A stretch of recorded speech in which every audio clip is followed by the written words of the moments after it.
Good morning अनि राधे सबैलाई welcome back to my channel new day new ब्लगमा स्वागत छ तपाईँहरूलाई। अनि गाइस आजको दिन यस्तो छ कि पानी पर्न पनि लाग्छ, पानी पर्छ न यस्तो दिन भन्छ। यहाँ हाम्रो बाख्राहरू छ पानी पर्छ जस्तो गरेर चर्नु नपठाएको वा नबानेको यतिकै बसिरहेछन्। यहाँ पिपलको बुट छ, यो पिपलको बुटको पत्ता काटेर दिएको खाइसकेछन्। यहाँ सामने मन्दिर छ अनि यहाँ छु ल साथीहरू। अब म जाँदैछु घर अनि तयारी भएर भेट्छु ल। म गएको अब अलिकति सामान पनि ल्याउनु छ मेरो। अस्ति हतार आए राति नै अनि कपडाहरू छ, कपडाहरू पनि ल्याउँछु। अनि यहाँ मेरो बोजूको सामान छ, अस्ति अनलाइनमा मगाउनु भएको थियो कुर्ताहरू, अनि त्यो पनि दिन्छु। बोजू आज नेपाल जाने अरे, त्यसको लागि हिँडेको। अनि अस्ति राति आउनु पर्यो इमर्जेन्सी भएर, इमर्जेन्सी के राति आएर मेरो आमालाई तबियत भएर आउनु पर्यो भने अस्ति म झन् एक हप्ता 10 दिन जस्तो बसेँ होला। कपडाहरू छ लिएर आउँछु। हेर्नु साथीहरू, हाम्रो दाइले यहाँ गाडी धुँदैछ। यता हेर्नु, गाडी धुँदैछ दाइको। यहाँ गाडी यो छ साथीहरू। पास खान आँटेको म। पहिला त तामुल सामुल खान्थेँ, तामुल सामुल खानु छोडिदिएको। अब पास खान आँटेको। तामुल सामुल खायो भने दाँतहरू कस्तो खराब हुन्छ, रातै पर्छ, अनि कालो कस्तो पर्छ। त्यसको लागि तामुल खानु छोडेको। आजकल पास खान्छु, पास मुख पनि फ्रेस लाग्छ नि, राम्रो लाग्छ गन्दा पनि। साथी यो फुटबलवाला चक्लेट हो, फुटबलवाला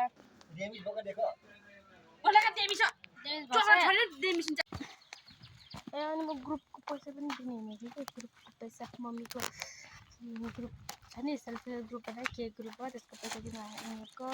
महिनामा 100 गरेर उठाउँछन् ग्रुपको पैसा। अनि यो इन्ट्रेस्ट 20 रुपियाँ चाहिँ 2000को इन्ट्रेस्ट 20 रुपियाँ मात्रै हाले।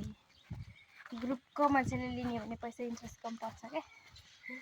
2000को 20 रुपियाँ, अरू जग्गामा भयो 2000को 200 रुपियाँ हुन्थ्यो, यहाँ 2000को 20 रुपियाँ मात्रै।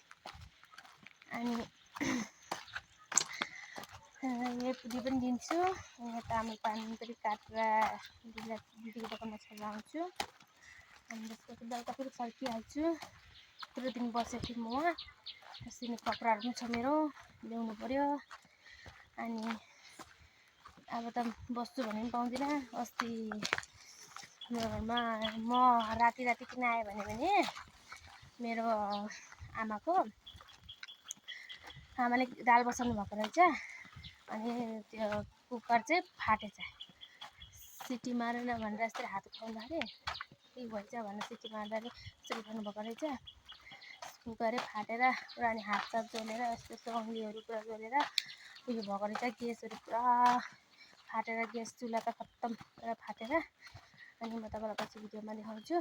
अनि पुरा चिरिम भएर यस्तो भएर अनि आमाको हातहरू पुरा फाटेछ, पोलेछ जोलेछ। अनि त्यसको लागि म राति नै आएँ। अनि अब त घर बस्नु पनि पाउँदिनँ, आउनु पर्यो, भाँच्चाजी बनाउनु पर्छ। आमाले सक्दैन, भाँडा सारा दिनु, एउटा हातले झाडु सारा त पार्न सक्छ।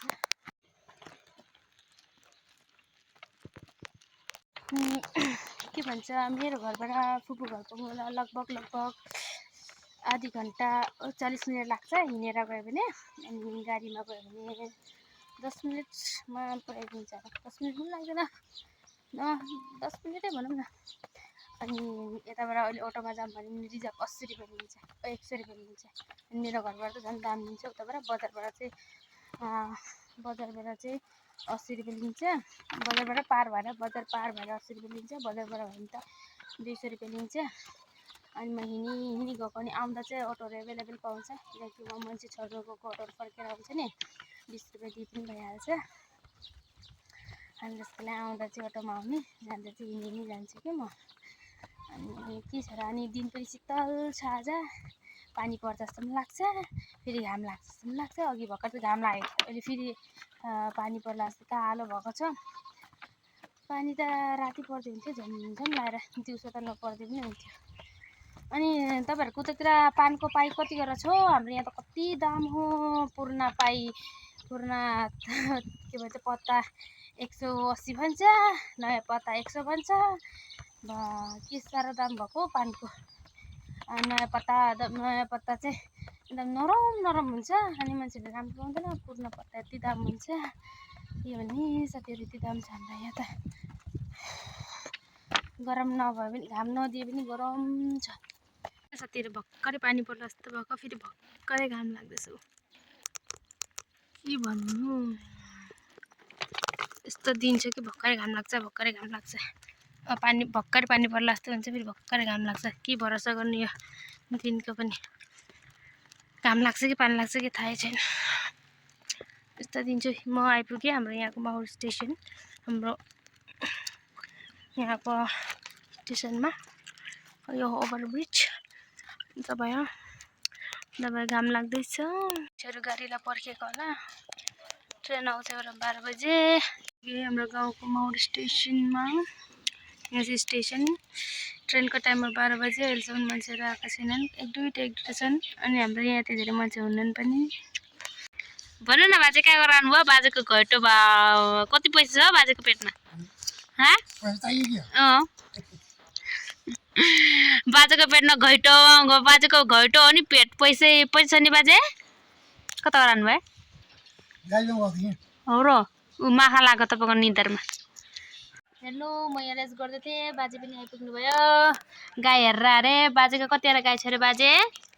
भन्नु न बाजे। दुईवटा गाई छ। फेरि बाजे बोल्नु हुँदैन। म यत्रो दूर घुरी आएका थिएँ। अनि फेरि बिहामा स्टेसन बसेको अनि बाजेलाई भेटेँ। बाजेसँग गफ मार्दैछु। यहाँ बाजे हुनुहुन्छ, यहाँ म छु। देख्नुभयो बाजे मलाई? बाजेले सक्नुभयो चाहिँ अरूसँग भिडियो कल गरिदिन्छु र चेहरा देखाउँदिन्छु भनेर। होइन, मेरो आफ्नै भिडियो बनाएको। आज म भाग्दैछु साथीहरू, बाजेले मलाई पिट्नु भयो भिडियो बनायो भनेर। बाजे तपाईँ आउँदै गर्नु ल। हेर्नु कस्तो राम्रो फुल हो, काँडामा कस्तो राम्रो फुल फुलेको नि। किन मेट्ने? मेट भन्नुहुँदैछ, के भएर मेट्ने नि? राम्रै छ भिडियो।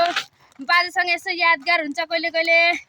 भोलि पर्सि बाजे यस्तो हुनुहुन्थ्यो, मलाई यस्तो भन्नुहुन्थ्यो भनेर यस्तो याद गर्नु पाउँछु। भिडियो फेसबुकतिर हाल्यो भने त कहाँ डिलिट हुन्छ? रोइराख्छ नि मेमोरिज। हो कि बाजे? बाजे रिसाउनु भयो मसँग। म बोजूलाई भनिदिन्छु अब। म पुगिसकेँ हाइवे। यति नै हो मेरो काम। फोन पकाउने भिडियो बनाउँदै जानु हो। हुन्छ त गाइस, अब यो भिडियोलाई एन्ड गर्दैछु। राम्रो लाग्यो भने लाइक अनि सेयर गरिदिनु होला। अनि धेरै माया गरिदिनु होला, कमेन्ट पनि गरिदिनु होला। फेरि ल्याउँदैछु अर्को भिडियो। यो भिडियो राम्रो लाग्यो भने लाइक कमेन्ट गरिदिनु होला। बाई। म फुपू घर पनि पुग्नु आँटेँ ल। अब बाई, मलाई त हैरान लाग्यो।